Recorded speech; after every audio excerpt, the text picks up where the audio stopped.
In the past couple weeks, news came out that Matt LaFleur was pretty surprised when the news came out that Aaron Jones was being released, and the Packers were instead signing Josh Jacobs.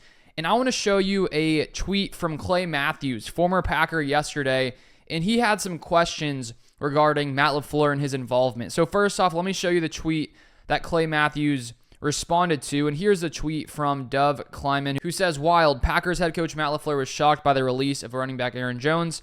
Quote, it happened really fast, so I don't know all the details of that. I'm not involved in those types of conversations." Then here's what Clay Matthews said.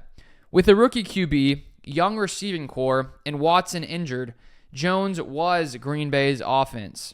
He even took a pay cut to stay with the team in 2023. But I digress.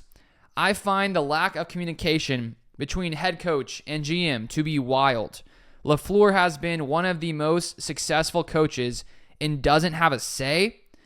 And so I think when you look at the fact that LaFleur was not very informed as to, I guess, exactly what was going on, and he seemed somewhat surprised when the news came out. And if this was an organization, let's say like the Chicago Bears, a team that hasn't won a playoff game since 2011, I may be questioning the way that things are done here. But when you look at the past, 5-6 years that Brian Gutekunst and Matt LaFleur have been here in Green Bay, things have gone very smoothly overall. They've been consistently competitive. Obviously, having Aaron Rodgers helps that a ton. But then even with Rodgers gone, to build the team that Gutekunst in the front office was able to build last season with a very young receiver core and Jordan Love in his first season starting, to have them go as far as they did, making the playoffs, clearly things have been pretty smooth in the time that Brian Gutekunst has been here. And so while I even myself was surprised that LaFleur wasn't in these conversations, I would have imagined that they're sitting up there together and LaFleur is hearing what Gutekunst is saying, maybe some of the contract guys, all of them discussing it together to say, okay, here's how much we can pay him, here's how much he wants, those kinds of things. It sounds like LaFleur isn't even involved in those kinds of discussions when it came down to Aaron Jones and Josh Jacobs. And I honestly don't have a problem with that. As I said, if this organization had a lack of success, if things weren't working well, you say, okay, maybe it's time the GM starts to get the head coach who calls the plays a little bit more involved, considering he's calling the plays for the specific players who are there. But when you have the Packers, being as successful as they have been the past 5-6 seasons since Brian Gutekunst took over as GM, I really see no issue with their process and sort of how they want to do things.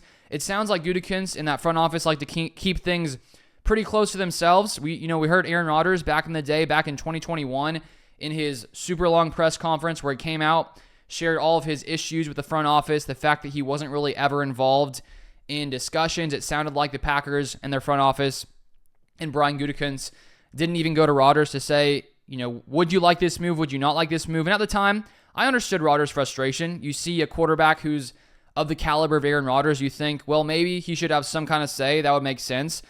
But at the same time, when you look at the results of the Packers here, I think it's hard to argue with the way that things are done here because it's led to so much success. And of course, the Packers, haven't won a Super Bowl in a while, nearly, 13, 14 years. They have been very, very close many different times, and I think sometimes it comes down to a few different plays, a few things going the wrong or right way. And so even though I am somewhat surprised that LaFleur isn't as involved as I thought he would have been, same with Clay Matthews, I don't really have a problem with it, to be completely honest. And the fact that Aaron Jones was released, a player who has been here for a while, if the numbers don't line up and if Gutekunst and those guys dealing with the contract don't think that his age, his injury history, if they don't line up with the money he's supposed to get, they're willing to move on. And so while it is a somewhat, a tough business to be in, the Packers have been able to find consistent success, and odds are if they were trying to keep around every single player who the fans love and every single player who was really solid in the locker room, past maybe what they would be worth on the field, I'm not sure things would be going as smoothly as they have been in years past. So the Packers have a process. The Packers in the front office have a way of doing things, and it's hard to argue with their success. So I see no issue with what is done here. I don't even know if Matt LaFleur himself really had a problem with being somewhat shocked with what happened. But when those conversations are going down on those free agent, the start of free agency, things are happening so quick. You have to imagine the Packers are, talking with lots of players and trying to negotiate contracts with their representation, and it's probably hard to constantly keep a guy like Matt LaFleur in the loop. And so it sounds like he just coaches. I would assume that they have some kind of conversations about what they want to do in offense, the kind of pieces they want to add. When it comes down to it, Gutekunst, front office, they make the decision. So I have no issue with it. If you want more Packers content like this, feel free to subscribe down below, and I'll see you guys next time.